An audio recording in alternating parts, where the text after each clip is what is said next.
All right. So hoping that you're fine, you're okay. So today we're going to start a new module. Yeah, this is a new module.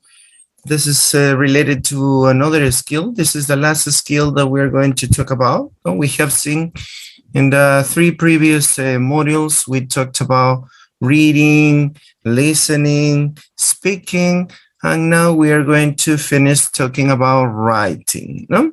So here you have another important skill when we learn or acquire a language. No, this is very important. No, and today we are going to talk about writing as a process, and we are going to analyze how to describe a written test. All right. So let's start. Let's start by asking you this question, no? As we did all the previous sessions. What is listening? What is reading? What is speaking? So now I'm asking you, what is writing? What do you have in mind when you say writing? What is that? What does it involve? Can you tell me? Can you tell me what you have in your mind? Try not to look up information maybe on the internet, maybe the source. And tell me what you know, or what you think, what writing is. Good evening, teacher. Good evening, Lucy. I think writing is a process, and for this process, it's important to know about the correct use of the letters or the punctuation, for example, is important in this process, and also the accentuation. All right. Yeah, you're talking about something very important related to this, that this is a process, it involves a process. All right. Related to letters, words, no? Words, punctuation, related to the punctuation. All right. That's it, Lucy. Anybody else? Anybody else? What is writing for you? Can you tell me? Can you tell me? Could be also to put your ideas in a paper, on a paper. Yeah, that's it. Yeah, so this is... you can have your ideas. You can speak or talk someone about your ideas, but other way could be to put it on or put them on a paper, on a piece of paper. Oh, right? Yeah, yes. Just what you told us is right. No? In general terms, writing involves putting your ideas into a paper. No? As other way to communication. Exactly. Writing communication, like oral That's communication. it. No? Yes. Teacher. Right. Yeah. Tell me, Abraham. Good evening, teacher. Good evening, teacher. Good evening, everybody. Good evening. Good evening. Writing for me is the process. How you're thinking, your knowledge, everything you can put using letters, no? In this case, like they said, using papers or vocabulary, no? A, B, C, D. All right. Yes. You're right. Yeah. Similar to your partner's ideas. Yeah. Writing involves, no, putting your ideas, your thoughts, your feelings into a paper. Now, using what? Using letters or graphemes. No, in more technical terms, we call these letter graphemes. All right. Okay. Okay. That's it. So here we have these ideas. Soraya wrote something in the chat. It's a graphic representation of the language. Okay, yeah. It's the graphic representation of a language. That's it, no? From here from the past, from ancient times, no? People when used to write in the past, in ancient times. They use some graphics. No? Remember, then we started using letters. No? But the first writing that human being did was graphic symbols. No? Using some drawings. No? This kind of writing. No? Okay. Yes, you're right. You're right. So let's see. Here we're going to analyze some aspects related to writing. For example, according to Williamson, 1978, he states that writing is the act of making up correct sentences and transmitting them through the visual medium as marked on paper. Notice, for example, Lucy was related to this concept, no? Lucy said that is related to punctuation, accentuation, we use letters, and then you told us that we are going to put this into a visual, visual. So as Zoraida says here in the chat, no?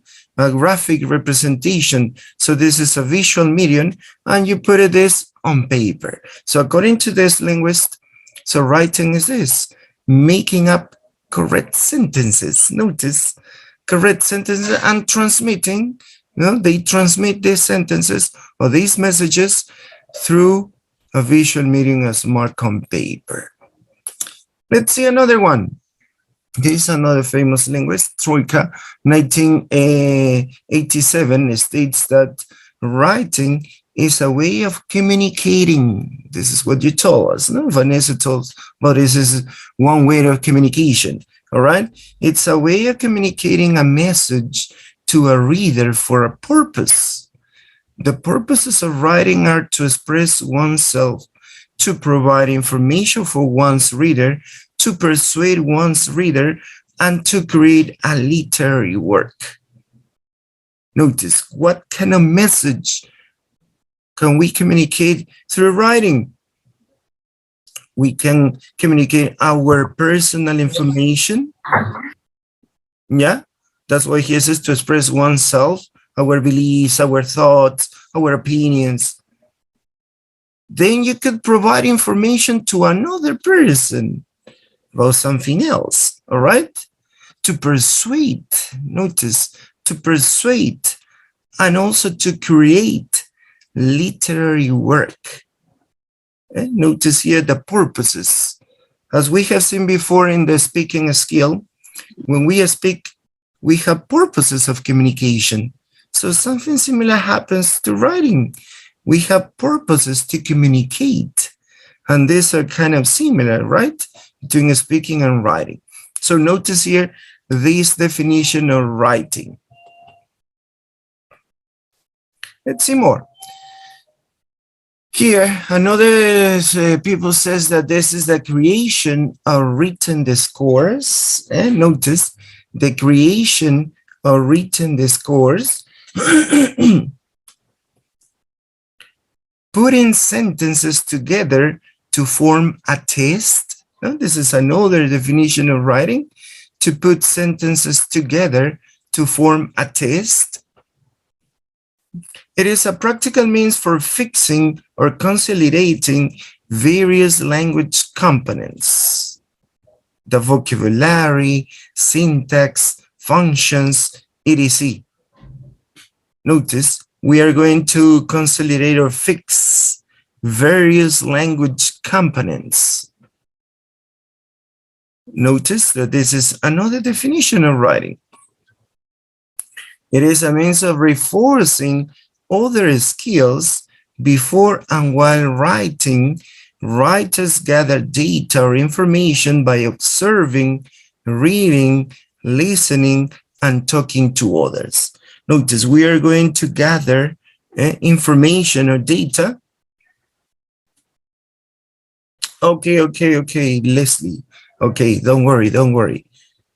So notice here we are going to gather information by observing, by reading, by listening, by talking. So we are going to reinforce other skills and we are going to start writing.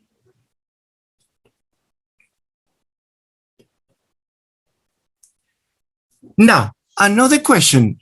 Why do we need to learn to write? Why? So notice here that one of the reasons that is very important to learn to write is because of the role of literacy. Remember, in general terms, literacy is the capacity to read and write, no? When you're able to read and write. Nowadays, it involves more, no? In the past, considering literacy was considered where you are able to read and write. But nowadays, not just to read and write, to communicate. This is nowadays. No, but in general terms, literacy is seen as the ability to read and write, no? In society. So this is one of the reasons why do we need to learn to write. Another one is the need for sentences to be able to write and read became vital in order for bureaucratic organization to be successful. Notice the role of society is very important here, no? Bureaucracy, organization, maybe when you want to send some info or formal, no? Formal written tests. So you need how to structure a formal letter or a memo or an appliance. So you need to learn the structure of written tests in this kind of bureaucracy organization, right? In the context of education, it is also worth remembering that most exams, whether they are testing foreign language abilities or other skills, often rely on the students' writing proficiency in order to measure their knowledge. So notice when you take exams, it's very important, this skill. No? As he says, it doesn't mean that all the tests must be written, no. He has, you know, the exams or international exams that maybe you would like to take. So they evaluate the 4 skills, no? But it's very important to manage this skill too, no?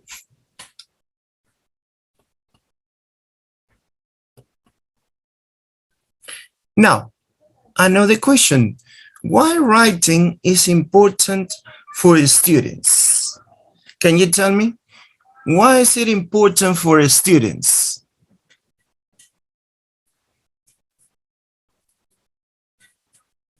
Can you tell me? Why do you think it's important for students?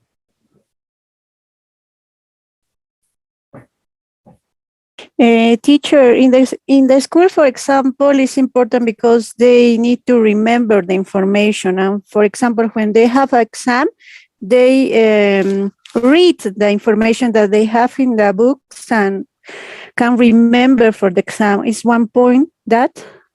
Yeah, all right, to take notes, no? When they take notes, yeah, in order to remember something. Okay, yeah, that's it. Anybody else? Why writing is important for students?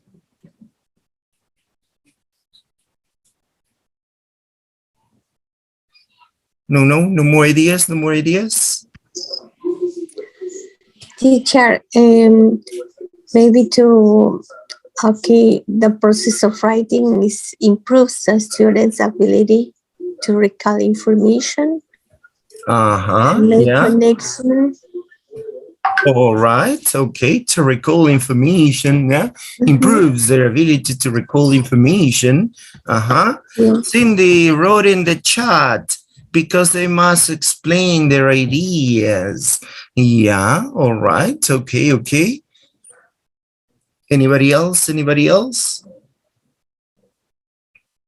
Why writing is important for students? No more?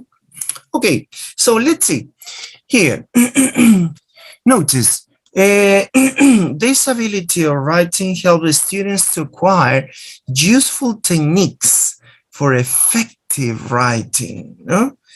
If they could manage this skill, so they could have useful techniques to write effectively. Because a lot of people can write, but not effectively.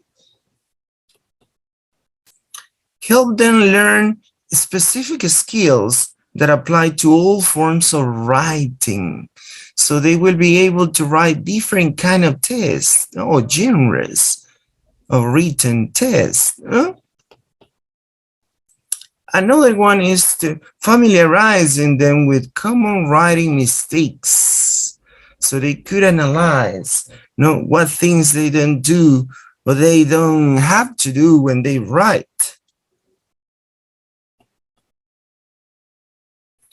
help them develop specific skills to meet unique writing demands.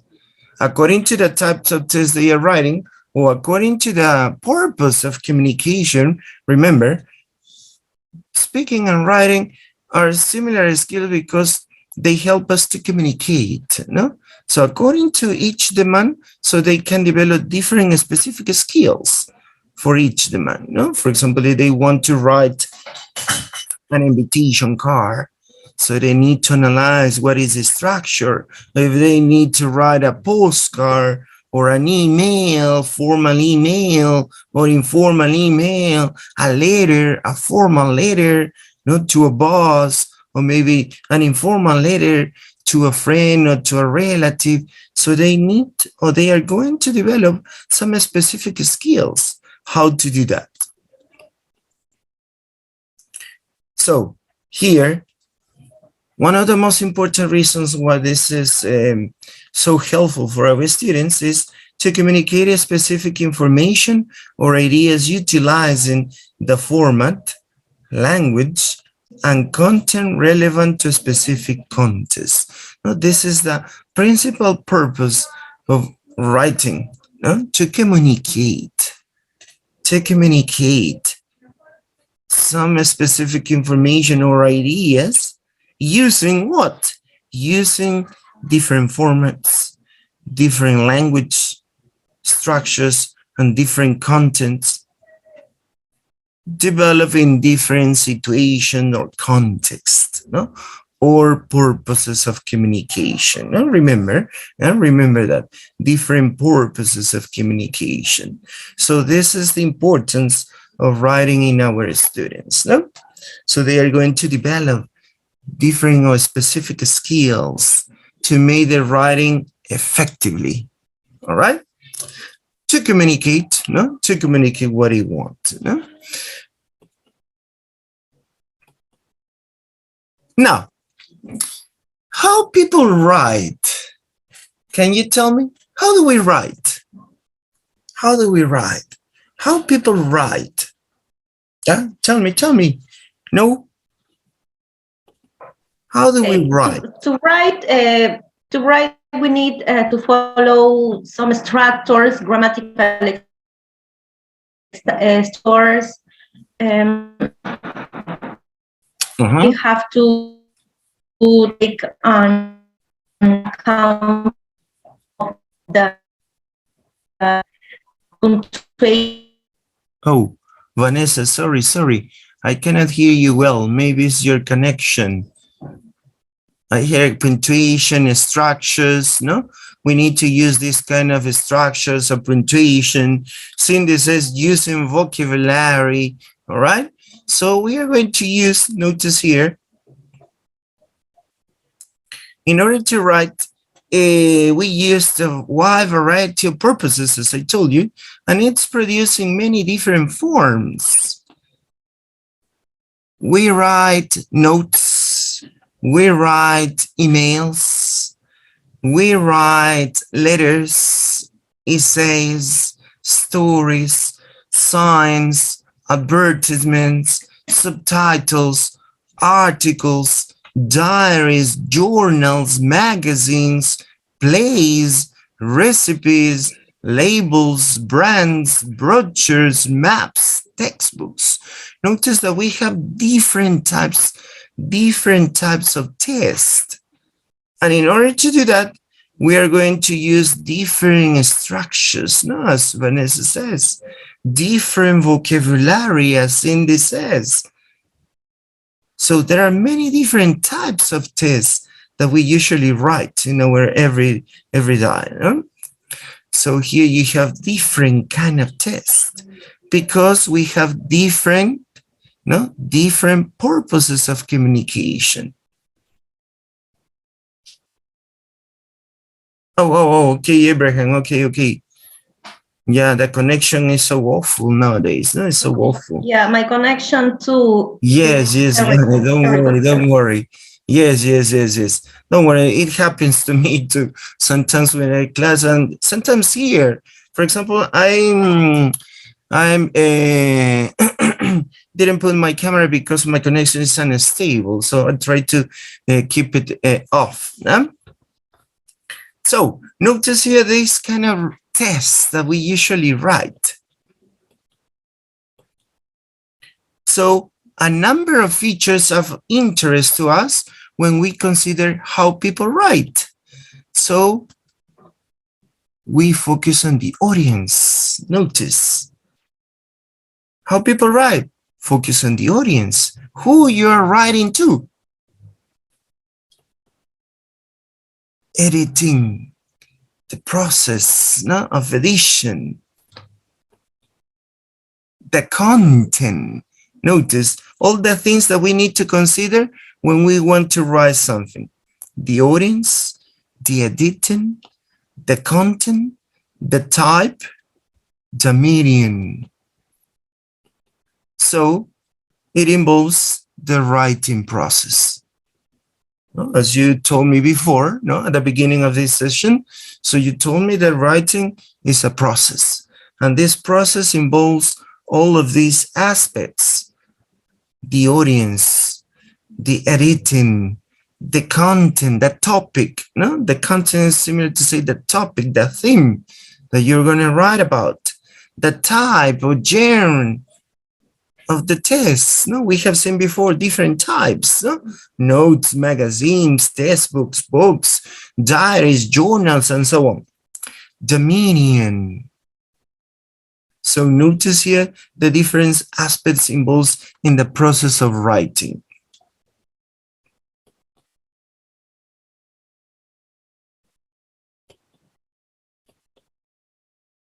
So the process of writing has four main elements. Notice here, four main elements.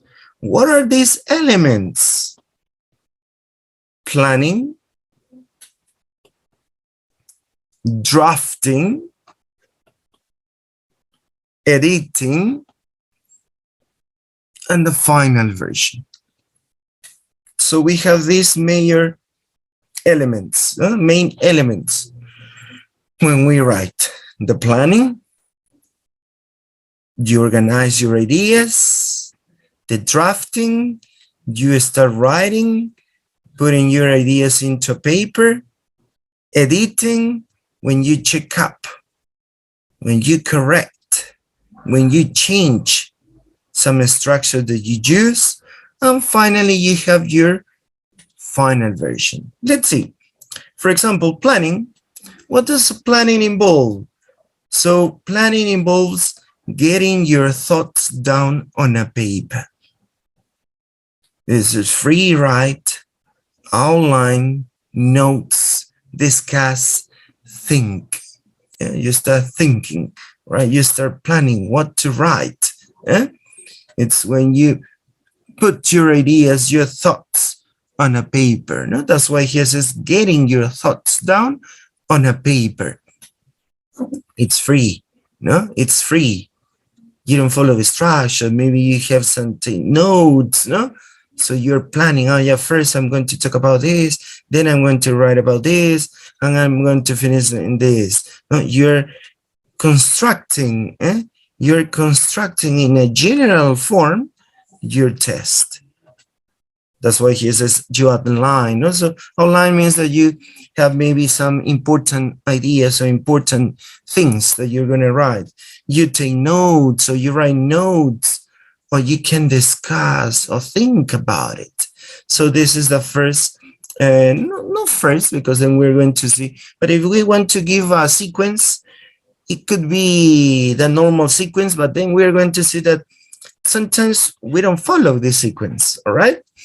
So if you want to give a sequence, it would be the first one, the first step in order to write something.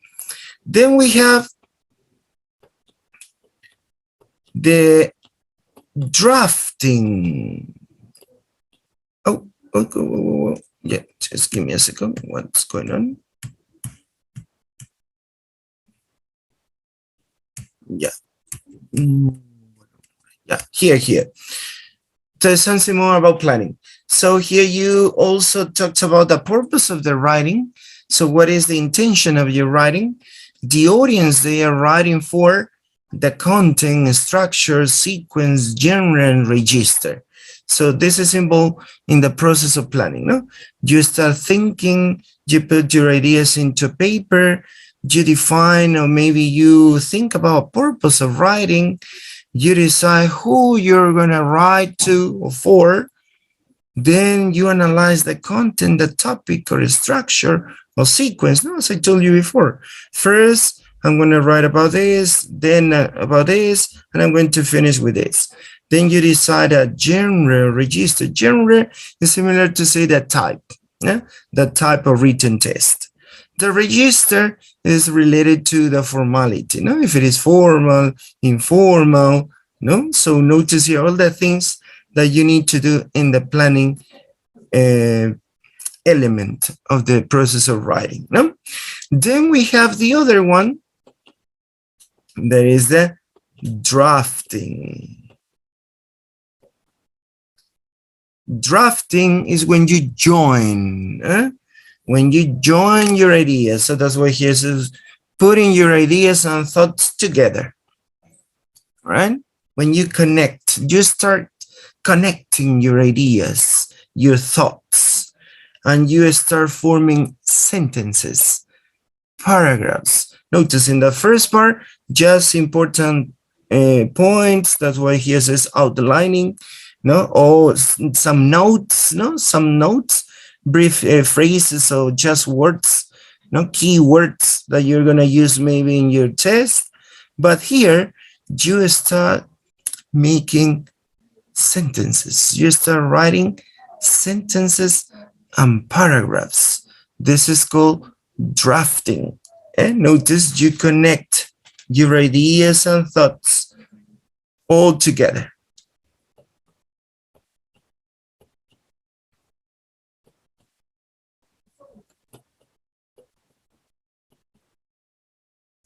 Editing. What do you do in the editing step? So you start revising and reflecting. You also rewrite. Notice you rewrite some ideas or some sentences or some paragraphs, rearrange. Notice you rearrange some sentences or the structure of some sentences, or maybe you change some vocabulary. Getting feedback and proofreading. Have you heard this term before? Proofreading?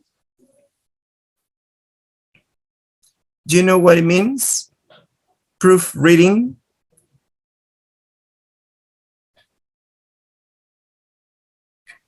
No. No, nobody? Proofreading?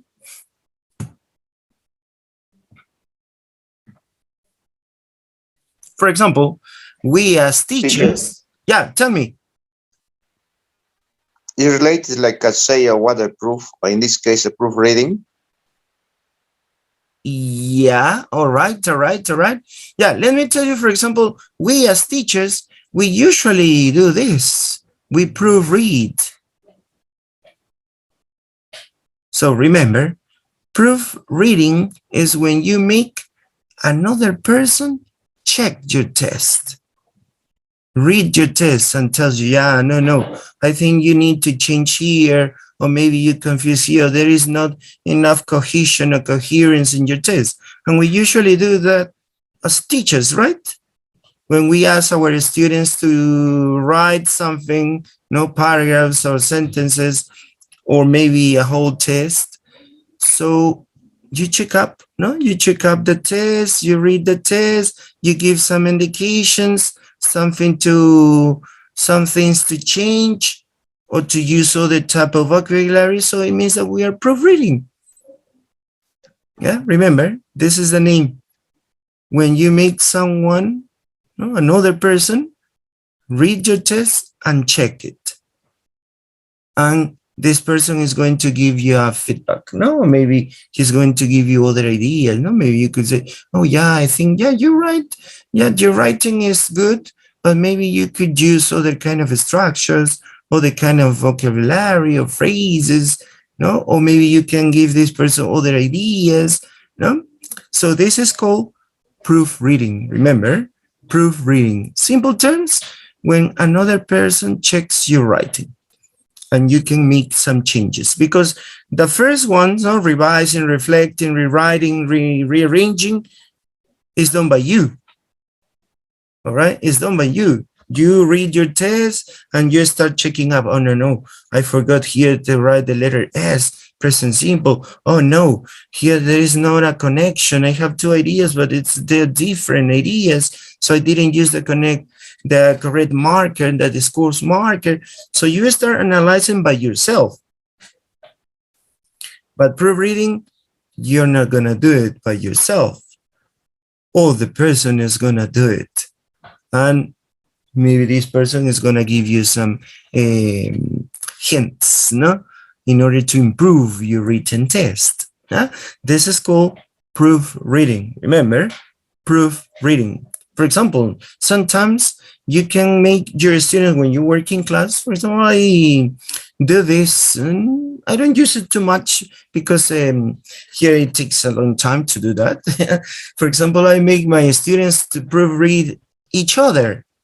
Yeah, I ask them, for example, to write an email, no? An email or an invitation. Try to do it with short tests, no? With long tests, no. And be careful with the level of the students, no? Because there are sometimes when you give a student, but maybe this student couldn't understand or can't understand what the other person is writing. So there's going to be a problem, no? So you must be careful when you do that. So, but I try to make this, each student proofread the other's test. They like it, they kind of like it, all right? Because, oh, teacher, yes, I found this mistake, yeah. Okay, yeah. Now you have to give it the test, and the other student is going to, yes, teachers, yes, my partner is right. Okay, yeah. So they are proofreading, and they are proofreading. But we mostly do that, not as teachers. We proofread our students' tests, written tests. So this is inside the editing step. No, remember, planning, drafting, editing.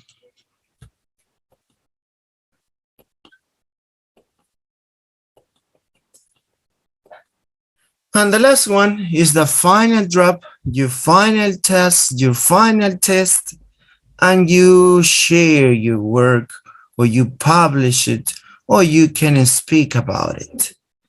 No? Notice these elements when we talked about the process of writing.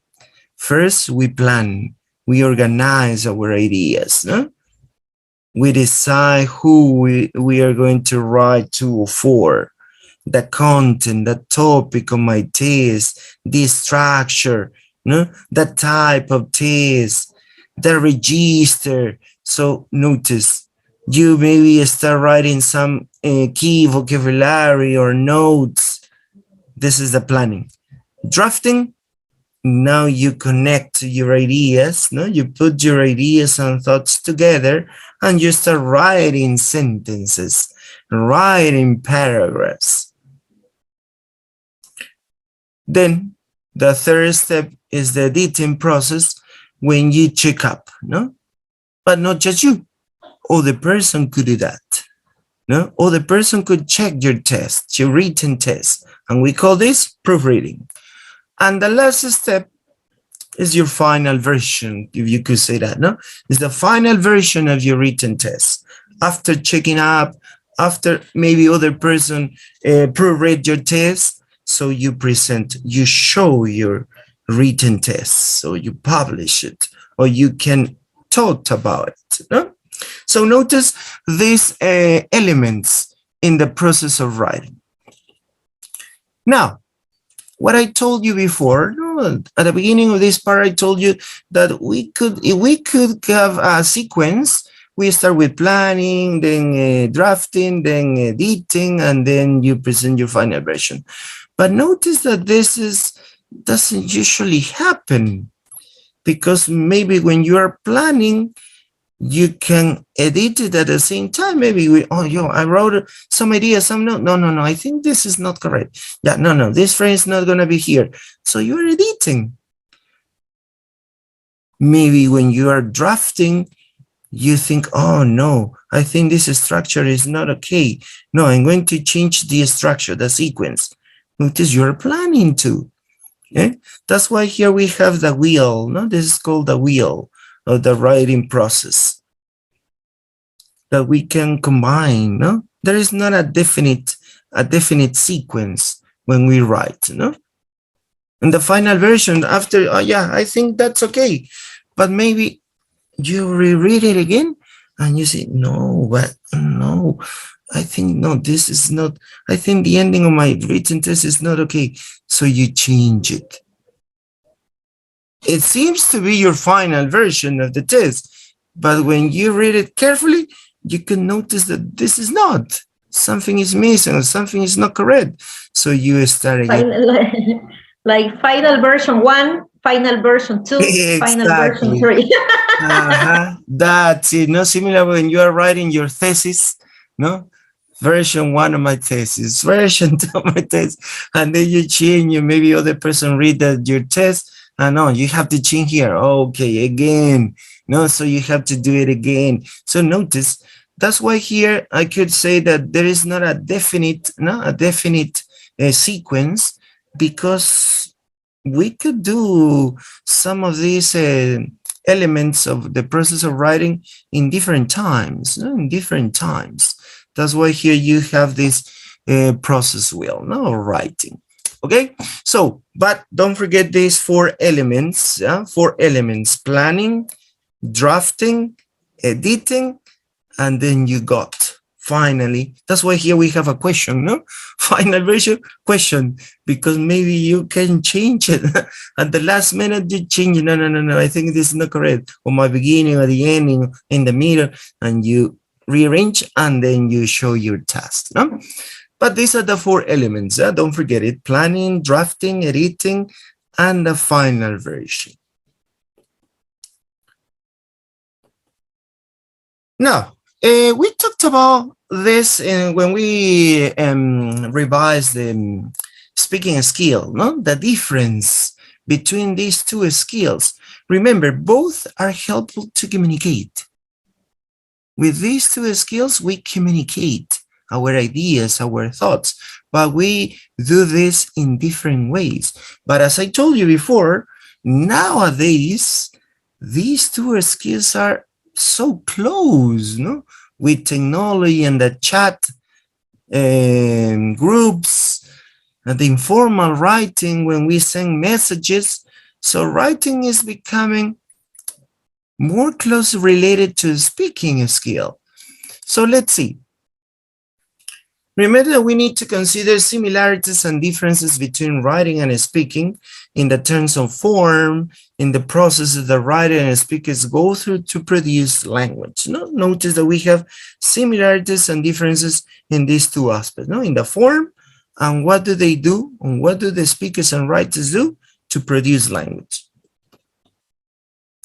The time and space, participants, the process itself, organization and language, signs and symbols, product. So notice these elements that we are going to notice a difference or similarities when we talked about speaking and writing. Let's see. Time and space. We could consider here the immediacy and transience. Transience is the duration of this kind of a test, no? Could be oral or written test. Immediacy is related to how immediate you do it, all right? So when we speak, it's spontaneous, no? At the moment, your ideas, you organize your ideas, and then you say it, all right? You don't have enough time to think too much about it. And transience is how long they can keep these messages.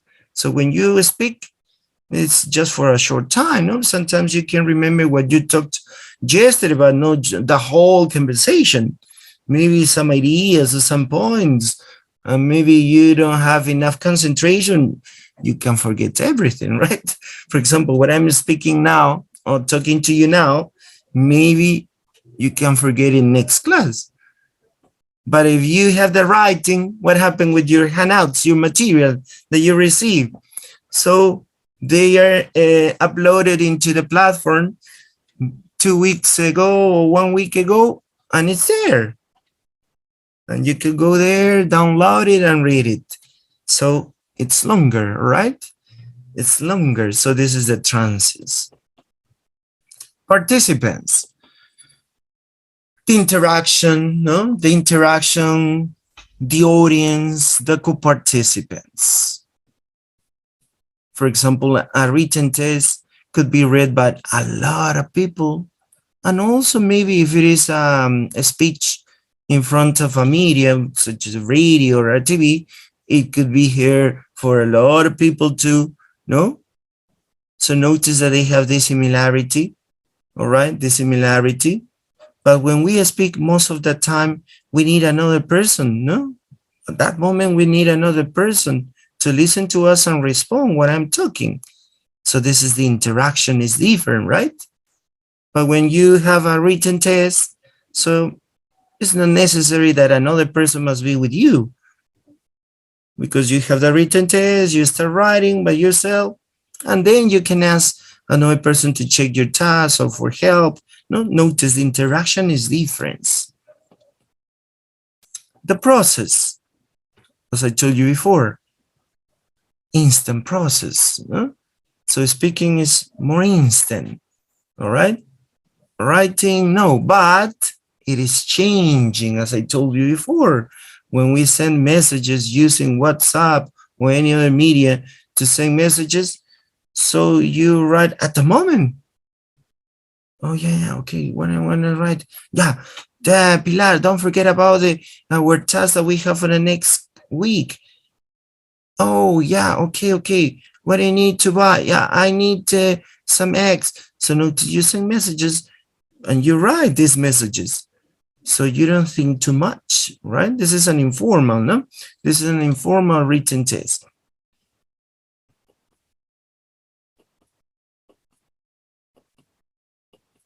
The organization and language, correctness and well-formedness.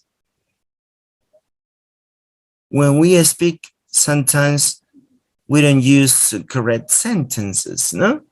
In informal speeches, specifically or colloquial speeches, or well-formed sentences. But when we write, we mostly focus on these aspects, no? But again, it is changing. An informal written test is similar to speaking, right? But we think that when we write, we have more time to reflect, to think if it is okay or not, and correctness is very important, no? And well-formedness too. Signs and symbols. So here we use paralinguistic features, punctuation marks, emoticons. Notice nowadays when we write something, specifically young people, teenagers, they use a lot of emoticons. For example, nowadays teenagers write these emoticons using the markers, no? The semicolon, the parentheses, and they draw faces. They draw faces with this. So they use another kind of symbols, right? So they use the punctuation marks to create emoticons. On the other side, in the speaking, we use paralinguistic features. It's a non-verbal language. No? This is the paralinguistic features of the language. And the product, finished product, work in progress. No? When you speak, your product is in progress. You're speaking, the other person listens and then answer to you, and then you listen and then you answer to this person. So what you produce is in progress. But when you write, no, because you think about this, you write your paragraphs, you check up, and then you present a final version, no? So that's why here says finished product, a final version, informal writing, no? This is informal writing specifically, because in informal, again, in colloquial writing, so it's like speaking, no? We have here a similitude, a similarity, no? So this is very important to remember.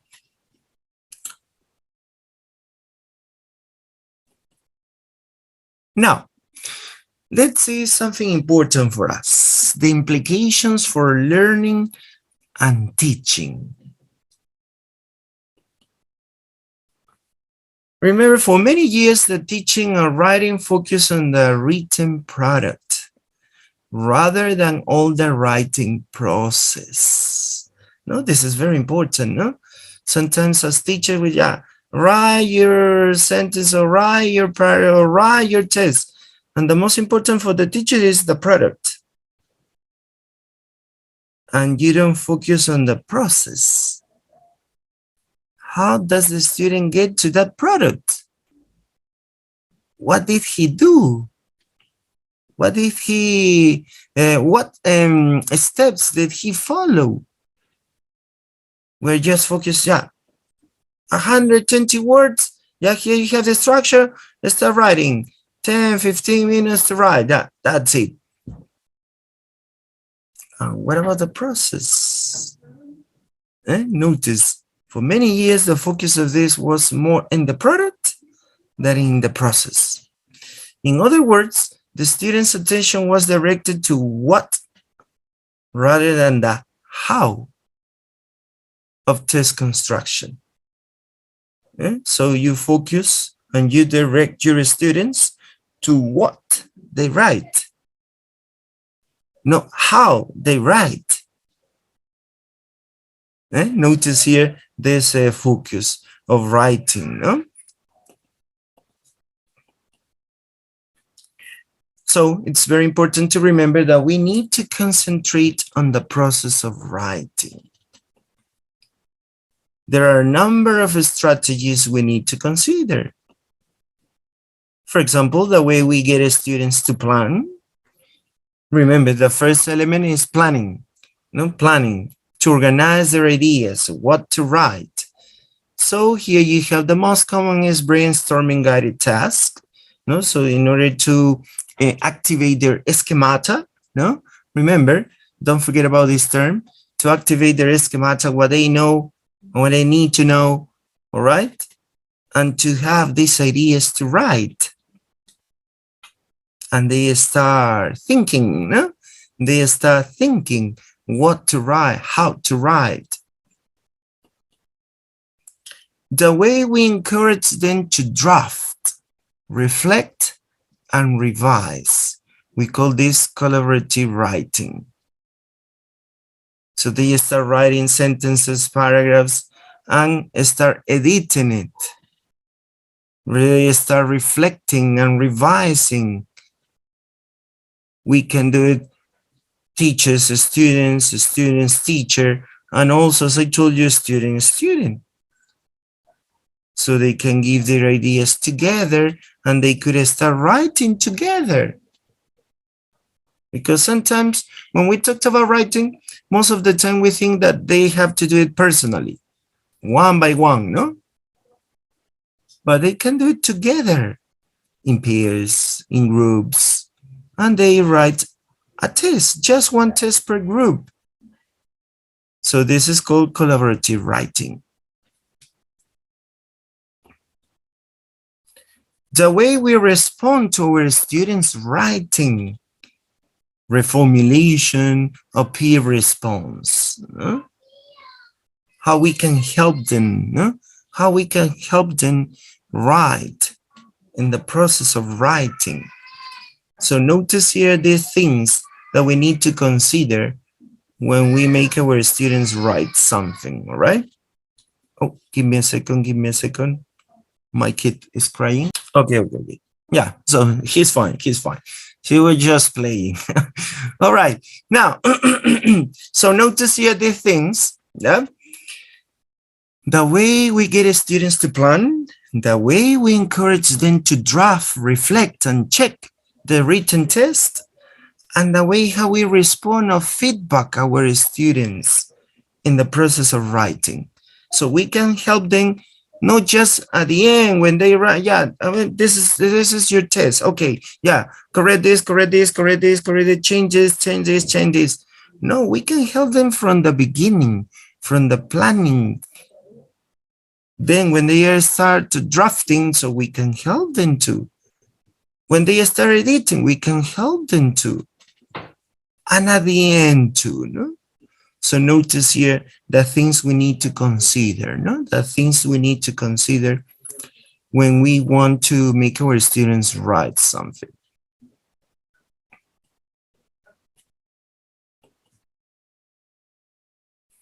Now, let's pass to describe the written test. How? Yeah. So notice, in order to describe a written test, we have the first thing that is the genre, all right? The genre, the type, no? Remember, genre is similar to say the type of written test. Then the construction of this test, the structure of this test. This is a test construction. Then we have cohesion and coherence. These two elements, when we write something, is very important, no? To give our written test cohesion and coherence. Then we're going to analyze what do they mean. And finally, the register. So notice these aspects in a written test, no? In order to describe a written test. The genre is related to the type, the test construction, cohesion and coherence, and register. All right? Okay, sorry. My kid was crying again. Yeah, all right. So notice these four aspects when we describe a test. Let's see each of them. For example, when we talked about the genre, so we have different types of tests. Notice, we have different types of tests. We have descriptive, expository, journals and letters, narrative, persuasive, and poetry. So we have this. Descriptive, we have character sketches, descriptive essays, descriptive sentences. Expository, alphabet books, autobiography, essays, posters, reports, summaries. In journals and letters, so we have business letters, email messages, friendly letters, learning blogs, personal journals. Narrative, we have stories, no? Regional short stories, personal narratives, story scripts. Persuasive, we have advertisements, book and movie reviews, persuasive essays, persuasive letters. And finally, poetry. We have here different kinds of poetry, right? Acrostic poems, colored poems, free verbs, poems for two voices. Notice all the different tests, all the different types of tests that we could write. The genre. So it's very important to make our students to identify the type of test they're going to write, because this is related to the next part. The structure, the construction of the, depending on the genre, you're going to define different structures, different constructions, because it's not similar to write an essay than to write an email message or to write a poem. It's not the same, all right? Or to write an advertisement. So notice here, they need to identify, no? They need to identify the genre.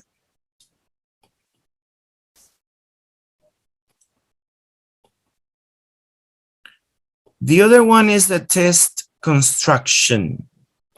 As I told you before, depending on the genre, depending on the type of test that you're going to write, so the structure of the construction of the test is different.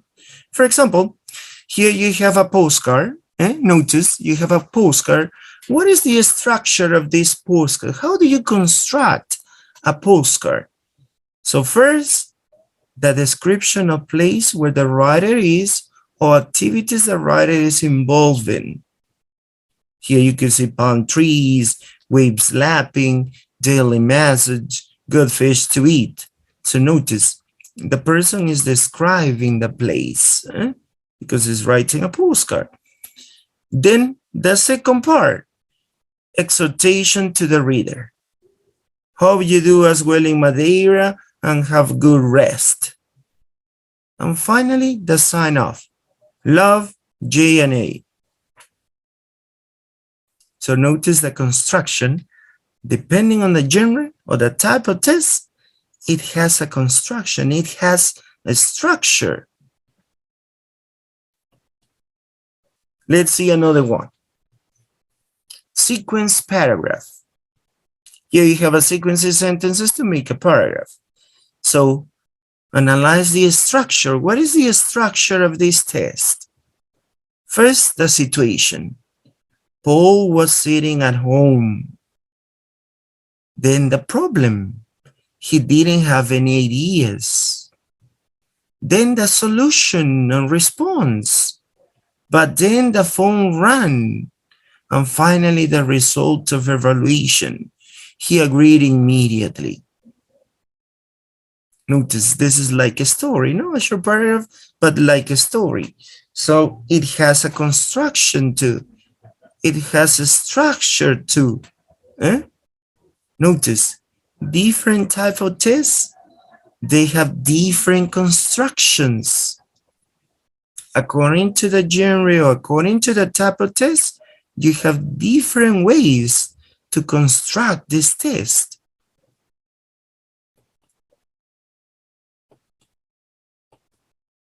Another one.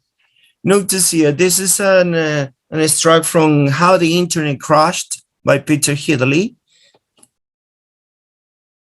This is a paragraph from an article. Notice. So you start with a topic sentence. The topic sentence, remember, is a sentence which introduces the topic of this paragraph. It gives you a general idea about the paragraph.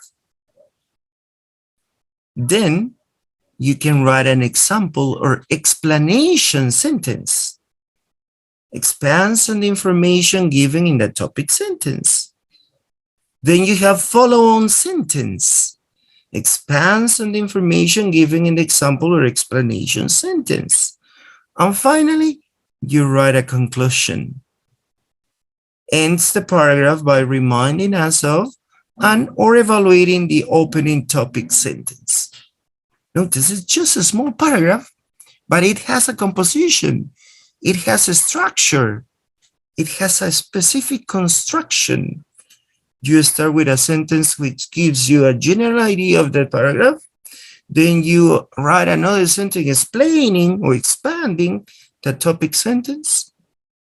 Follow, again, you expand more, all right?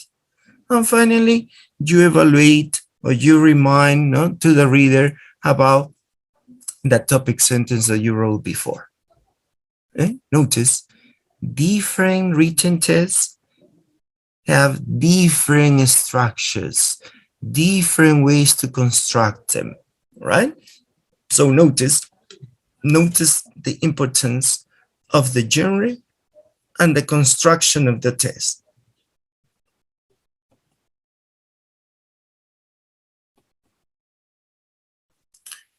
The other aspect that we saw is the cohesion and coherence, no? Because we saw four. No? First the genre, then the test construction, then cohesion and coherence, and finally register. Let's pass to the third aspect to describe a written test. These two. What is cohesion and what is coherence? Can you give me your ideas? For you, the first thing that you have in your mind. Cohesion. Let's start with cohesion. Then we talked about coherence. Cohesion. What is cohesion? When the ideas are connected Okay. Yeah, when you connect your ideas well. All right, all right. Any other idea? Any other idea? Cohesion.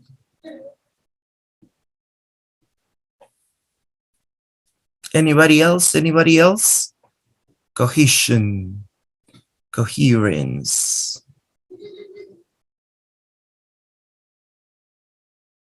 Lucy says that is related to the connection of sentences. How well you connect sentences, but let me tell you, not just sentences, no? Could be paragraphs too, or ideas, or thoughts. So let's see. Let's see here.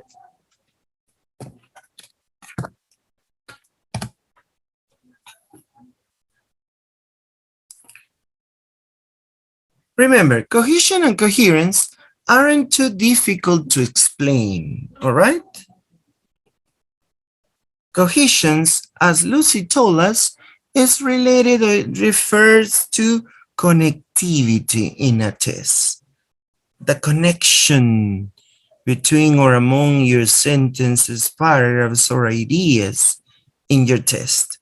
How well you connect those things, all right? This is cohesion. Remember, cohesion. Coherence refers to the understanding, the sense of the test. It refers to how easy it is to understand the writing. And notice here, cohesion, connectivity. Coherence, understanding. Understanding of the test. How easy it is to understand the writing. Don't forget about these two aspects. Don't forget about these two aspects. Cohesion, because sometimes we get confused, no? Cohesion, coherence, cohesion. So don't forget, cohesion, connectivity. How well you connect your sentences, your paragraphs, or your ideas in a test. Coherence, the understanding. How easy it's to understand your written test. Let's start talking about cohesion. There are two types of cohesion, all right? Two types of cohesion. Grammatical cohesion and lexical cohesion. Remember, two types of cohesion, grammatical and lexical. Grammatical, as the name says, is related to the structures, no? The rules, all right? And lexical comes from the word lexeme, is related to words, vocabulary, all right? So don't forget, grammatical, lexical. When we talked about grammatical cohesion, we have these aspects: reference, substitution, ellipsis, and conjunction.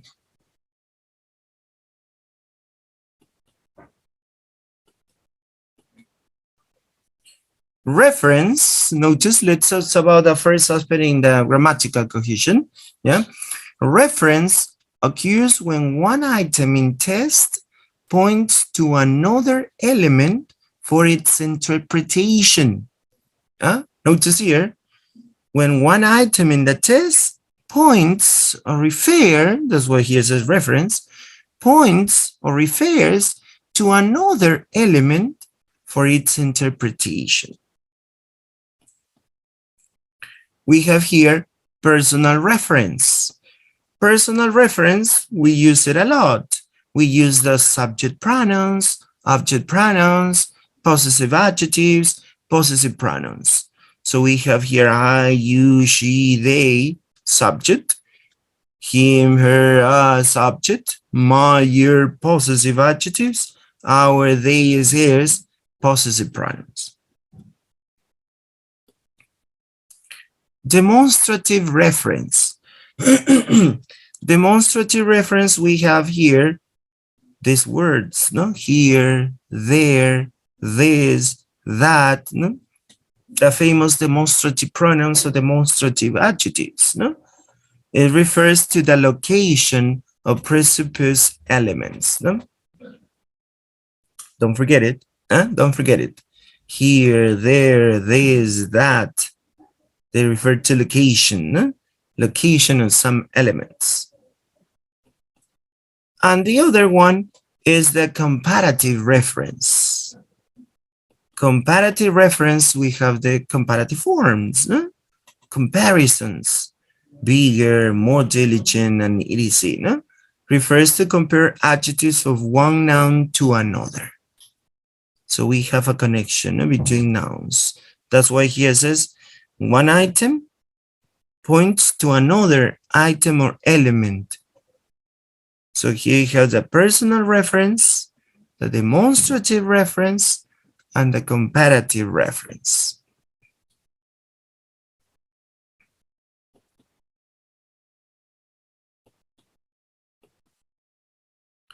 Let's see some examples, all right? Examples of personal, demonstrative, and comparative reference. I never met him before. My friend said that he is a kind and careful professor. I wish I can see Professor William soon. Notice here.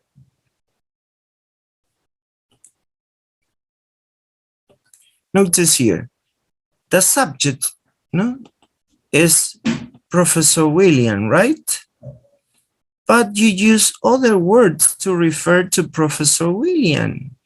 So you use an object pronoun. I never met him. Him is referring to Professor William. My friend said that he is again referring to Professor William. So you're using the reference, right? This is called reference. Don't forget it. And this is a personal reference.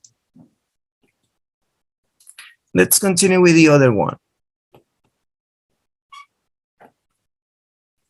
There I was born and grew up.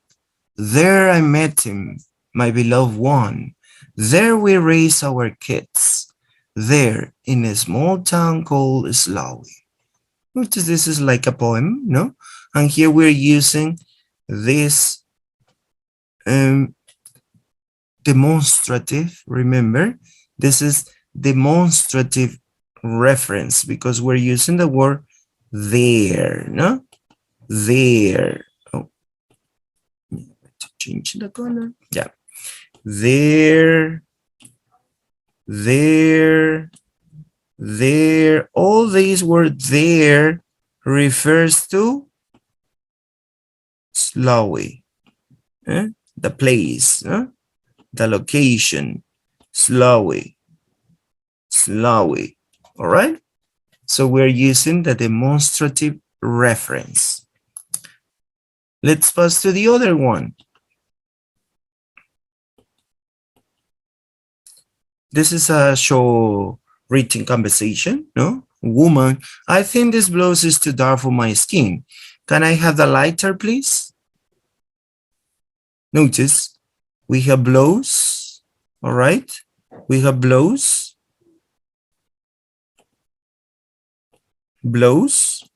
and then we have the comparative. Notice the comparative is referring to the blouse. I think this blouse is too dark for my skin. Can I have the lighter, please? Instead of saying the lighter blouse, so you say just the lighter. You use just the comparative form, The lighter. You're referring to the blouse, not a lighter blouse, because this blouse is darker. So you want a lighter blouse, but you just use the comparative form. Notice. So you're using the comparative reference, comparative reference. All right. So notice these examples, these examples of reference: personal, demonstrative, and comparative reference. Let's continue.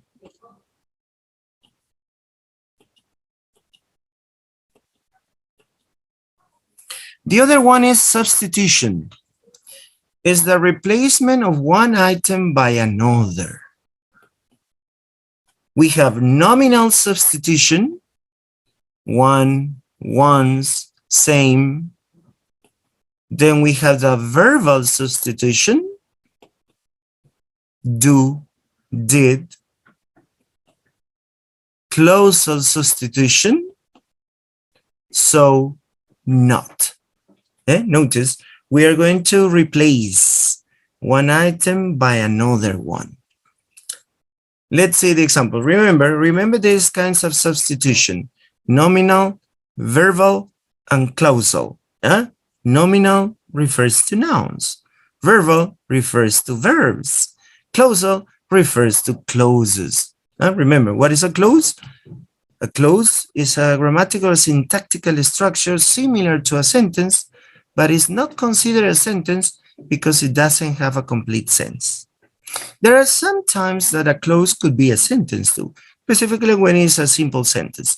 But most of the time, a clause, the difference between a clause and a sentence is that a clause needs other parts, other elements to have complete meaning. All right, but the structure, most of the time the clauses have the same structure of the sentence, but they don't have the complete meaning. And don't forget this term related to clause. So we are going to substitute nouns, we're going to substitute verbs, and we're going to substitute clauses. Let's see the examples.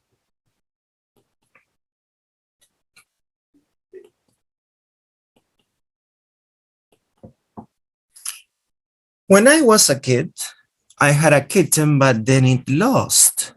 I wish I had the same now. Notice here, we have kitten, the word kitten, and this word kitten is replaced by using the word same. All right? When I was a kid, I had a kitten, but then it lost. I wish I had the same now. I wish I had the same kitten now, no? But you could just the word same. You replace kitten with the word same. So you're replacing or substituting a noun, all right? You're substituting a noun. This is a nominal substitution. A nominal substitution.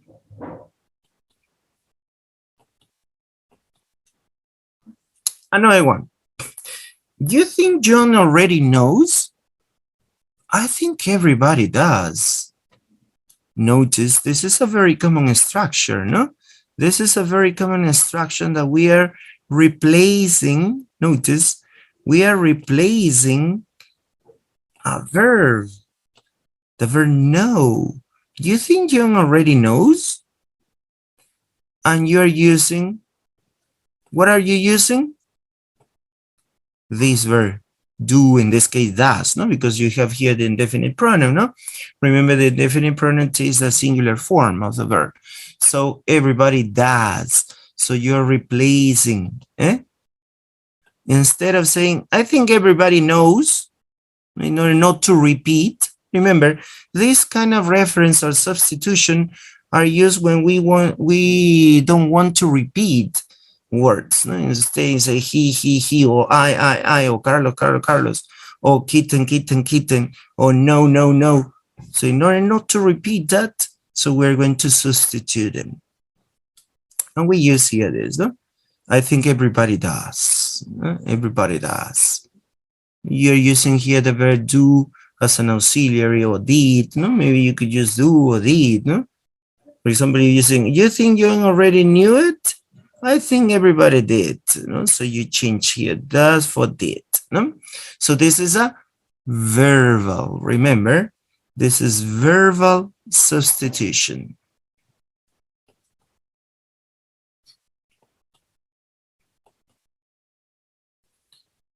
Another one. If you've seen them so often, of course, you know what they're like. I believe so. Alice replied thoughtfully. I believe so. This expression is also used a lot, no? I think so. I believe so. So you are replacing, notice this so, the word so is replacing to a whole clause. Remember, this is a clause. Yeah? We call this a clause. All right. And the word so is replacing, this clause. I believe so. Instead of saying, I believe I know what they like. So you say, no, I believe so. You are replacing, you are substituting a clause using the word so. All right, using the word so.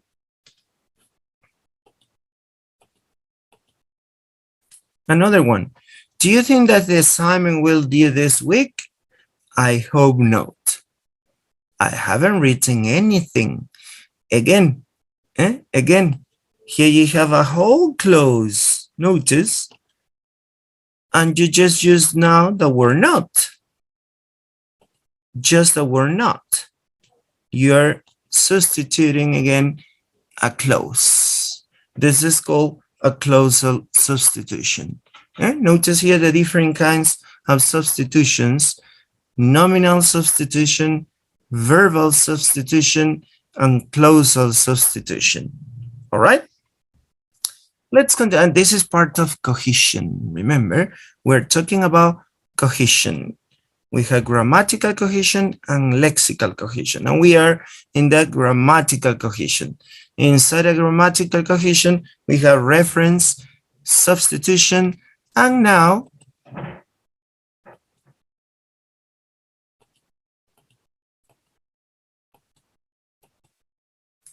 have ellipses. Ellipsis is the process in which one item within a test of this course is omitted or replaced by nothing. All right?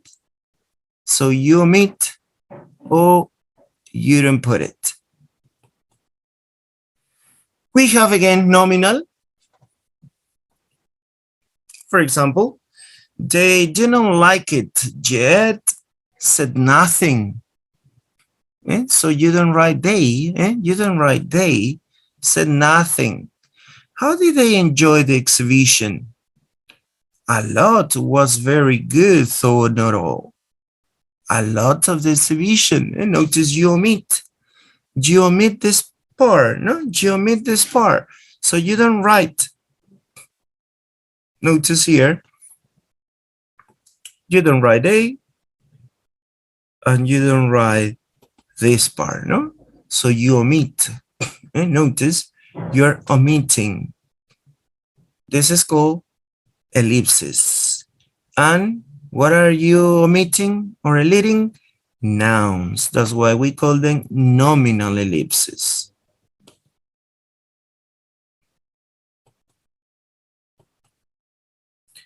Verbal. Verbal, we have you been swimming? Yes, I have. Notice this is very common, no? Short answers. In short answers, you're using ellipses. Instead of saying, yes, I have been swimming, just the auxiliary, no? You know that, grammatical. Yes, I have. Short answers. No, I haven't. What have you been doing? Swimming. Instead of saying, I have been swimming, so you just write swimming. But remember, it's very important to differentiate that this kind of writing is more in a colloquial or informal context, no? Because when it's formal, so we avoid, no? We avoid ellipses. No, but we use it in informal writing too, right?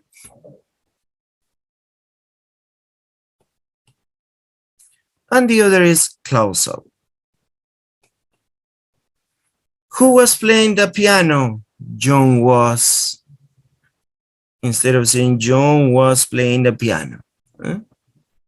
I hear Smith is having an operation. He has.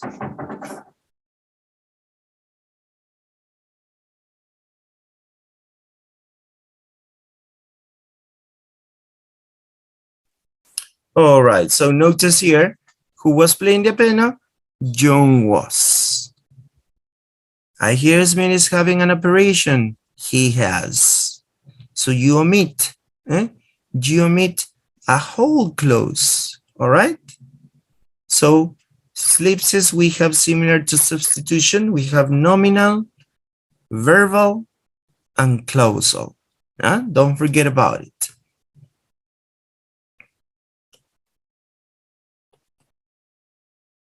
Oh, my throat is. The other one is conjunction. Refers to a specification of the way in which what is to follow is systematically connected to what has gone before. Here we have the famous connectors, no?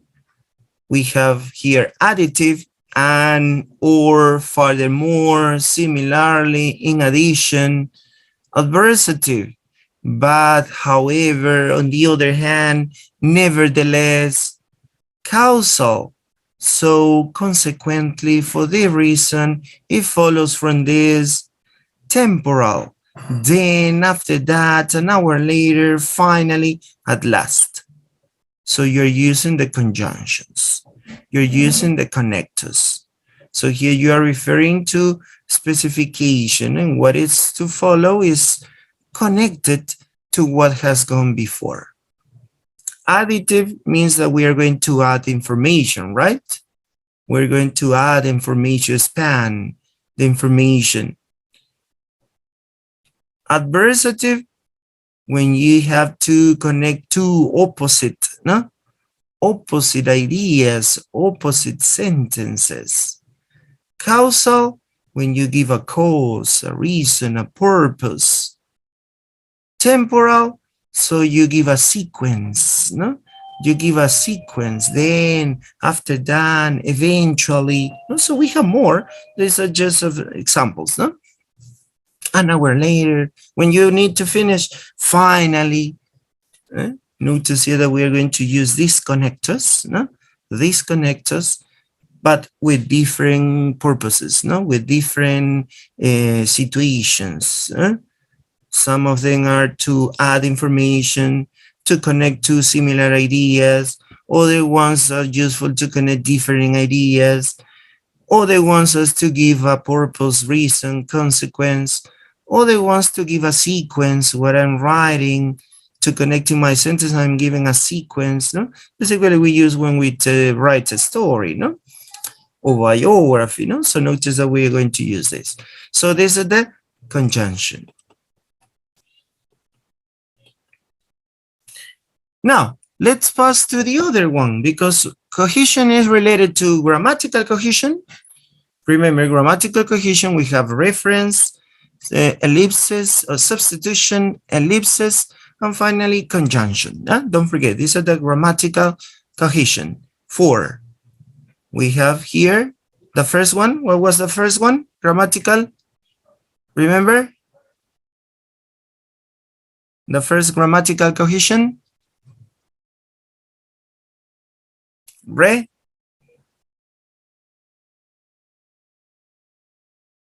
Reference. Remember, reference. Grammatical cohesion, we have reference. What else? Tell me. Reference. The next one is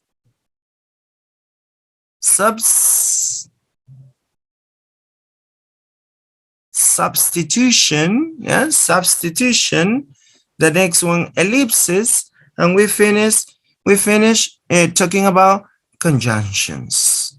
The other one is the lexical cohesion. Notice here, lexical cohesion, we have reiteration and collocation.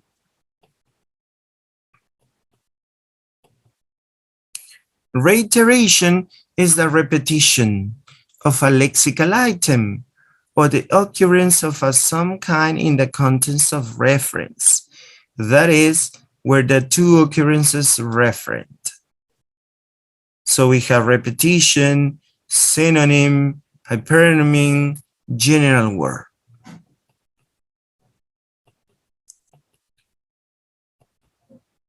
For example, notice here, this is an example of reiteration. John caught a snake underneath a bucket. Repetition. The snake is going to suffocate it, stays there very long. So you are repeating, notice, you're repeating the same word. Snake, snake. Notice here, snake, snake. So you are repeating the word, but you're repeating because you're emphasizing, you're referring to the previous word. John caught a snake underneath a bucket. The snake is going to suffocate it if it stays there very long. Here, remember that you could use the other one, the grammatical cohesion. It, you could say it. So you use a pronoun, right? A subject pronoun to make it reference, but you could also repeat it. The snake is going to suffocate it if it stays there very long. You could use a synonym. The serpent is going to suffocate if he doesn't let it go. Notice, instead of repeating, now you're using a synonym. Serpent. Serpent. All right? A synonym. Snake, serpent. You could use a hypernym, superordinate, so the general category, Remember, when we talked about words, we can divide this into categories, or semantic fields. So each word belongs to a bigger semantic field, When we talked about serpent, we could say that this is considered an animal. Animals. So we have, animals, serpent. Here you have a snake, gorillas, and then you have subcategories, Animals, mammals, and then you have the other carnivores, so you can divide it. So that's why here is superordinate. So a bigger class, the bigger class, animal. The animal, notice, the animal is going to suffocate if he doesn't let it go. All right? This is called hypernym. Hypernym. And finally, you could use a general word. The general word, general terms that we usually use to refer to different things. All right? So here you are, the poor thing. The poor thing is going to suffocate if he does not let it go. Notice, we are using here reiteration. And this is called reiteration. You could repeat the word. You can use a synonym. You can use a hypernym. And you could use a general word. This is called lexical cohesion. Remember, this is one aspect of lexical cohesion that is related to reiteration. Reiteration.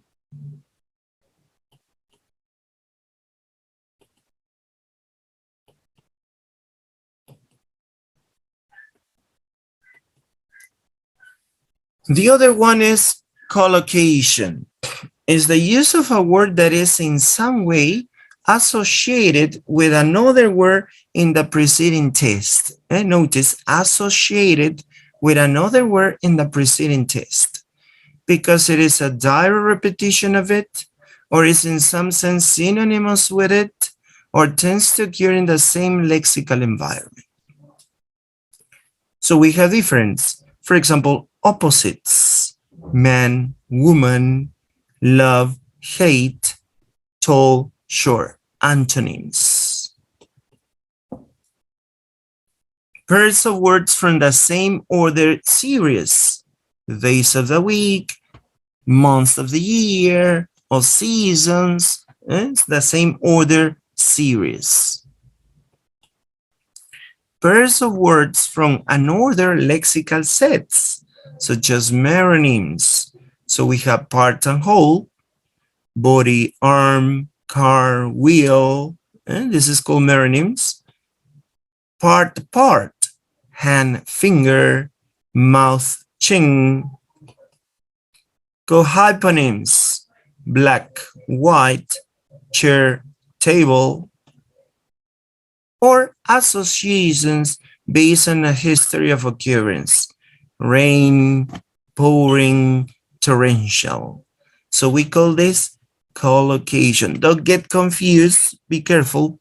Don't get confused with a word related to fixed phrases, no? Because in previous classes we talked about it, no? Collocation. What is a collocation? Yeah, fixed expression, fixed phrases.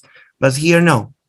When we talked about collocation in cohesion, so how we associate words, and we have different aspects to associate words. If they are opposites, or they belong to the same order series, or pair words which are lexical sets, no? Part and whole, part and part, co-hyponyms, or associations based on history of co-occurrence, such as rain, pouring, torrential. No, notice these three words are associated, no? Rain, pouring rain, or torrential rain. So they have a relationship, no? They have a connection, all right? They have a connection. So let's see.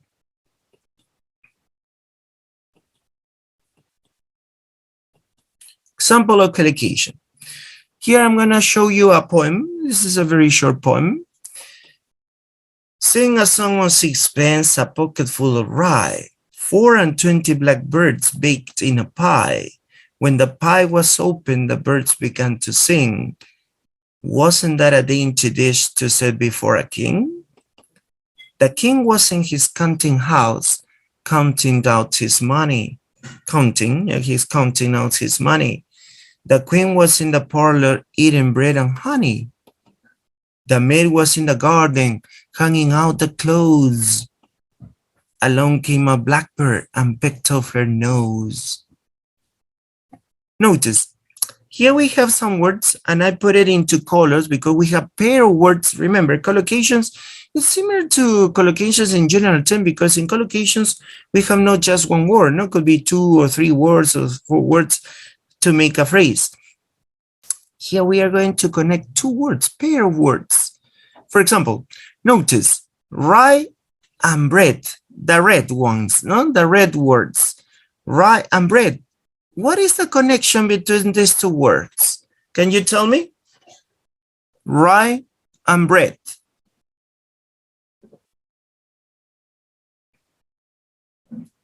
What is the connection?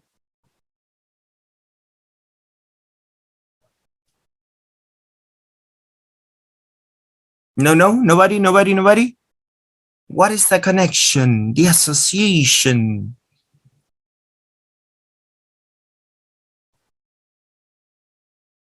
Rye, remember, rye is the cereal plant that we usually use to make bread. Some of them, no, not all of them, no? Some of them, some people use this cereal plant to make bread. So this is the association, notice, all right? The association. The other one, dish, eating. These 2 words are related, no? When you eat some dishes, all right? The king and the queen, they belong to royalty, all right? Royalty, the king and the queen. Parlor and garden, you are talking about different places in a house or in a mansion, no? Because here you're talking about the king and the queen. I think they are talking about a palace, no? Or a castle. So parlor, garden are the places inside this castle or this palace, all right? So we call this, remember, collocations. Pair of words which are associated, all right, to each other. And it gives more cohesion to your test, all right? So notice here, notice this collocation, collocation. And let's finish talking about the other aspect related to coherence. Coherence. What is coherence? Easy to understand and follow. Remember, simple words, coherence, refers to this. Easy to understand and follow. So it means in order to be easy to understand and follow, it must be appropriately sequenced and logically organized. All right, a text must be appropriately sequenced and logically organized to be easy to understand and follow. And we call this coherence. Remember, a piece of writing is coherent if it is clearly organized and has a logical sequence of ideas. Logical, it means with sense, no? Logical sequence of ideas. This is called coherence. Easy to understand and follow. And to be easy to understand and follow, it must be appropriately sequenced and logically organized. Huh?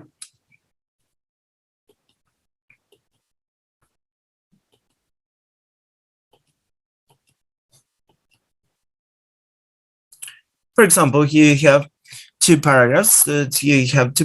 For me, the worst thing about waiting tables is the uniform.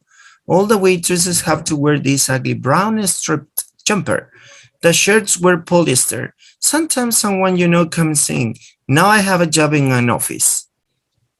Do you think that this first paragraph has coherence? Notice the second one. For me, the worst thing about waiting table was the uniform.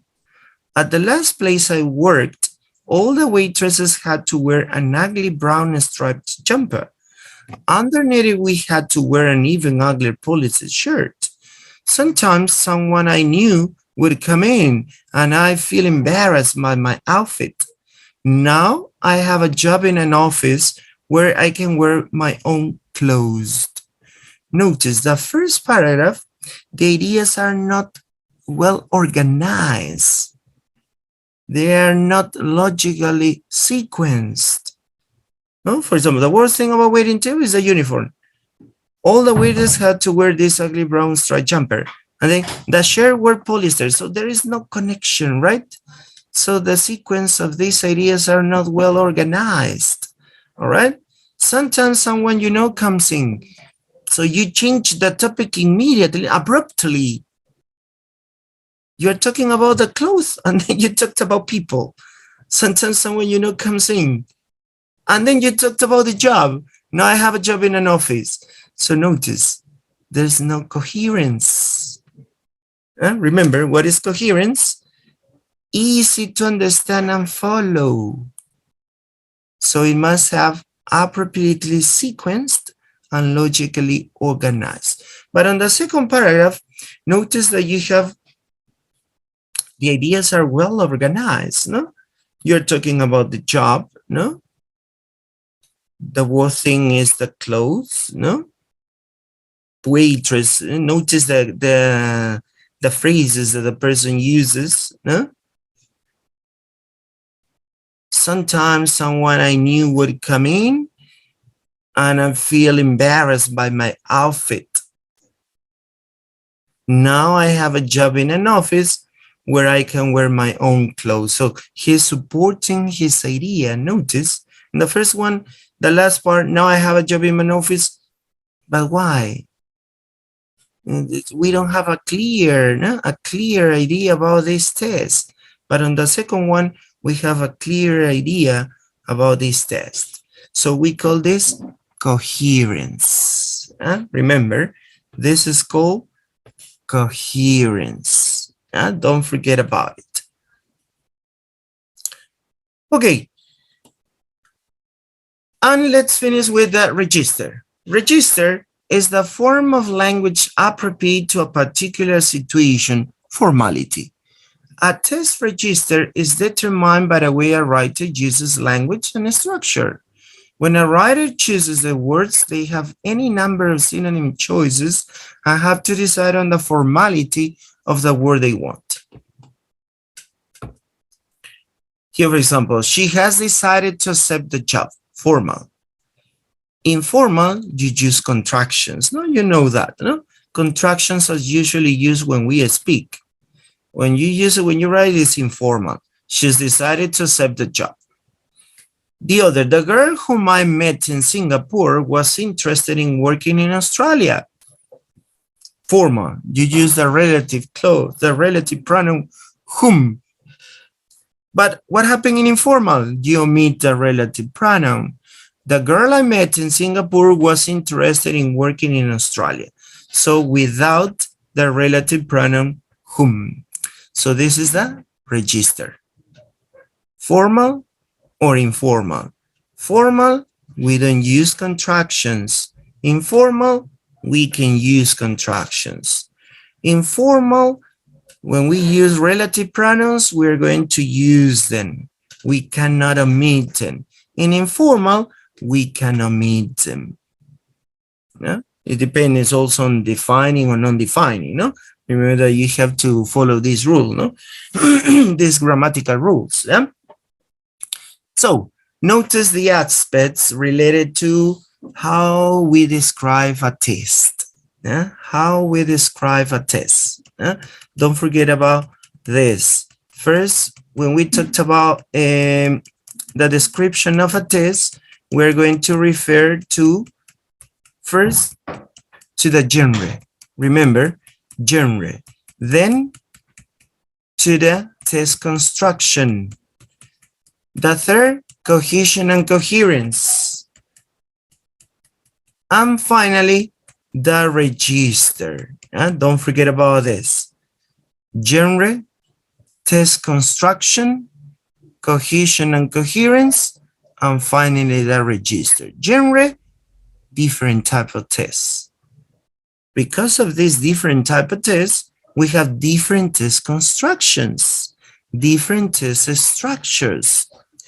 And in order to have a more, here we could say the more clear test or written test, we need to have cohesion and coherence. Cohesion, connectivity. Coherence, easy to understand and follow. Remember, easy to understand with logical sequence, all right? And finally, the register, it depends if it is formal or informal. All right? Okay, so we are going to stop here. I hope you can find this information related to writing. Notice that in this first session, we talked about how we write, the process of writing itself, how we write, and what is the description of a written test. Okay? Well, see you next week. Thanks for listening to me, and also thanks for your participation. That's all for today. Take care a lot. Bye-bye. Bye, teacher. Good night. Bye-bye. Bye, teacher. Take care. Bye. Bye-bye. See you next class. See you next week. See you next week.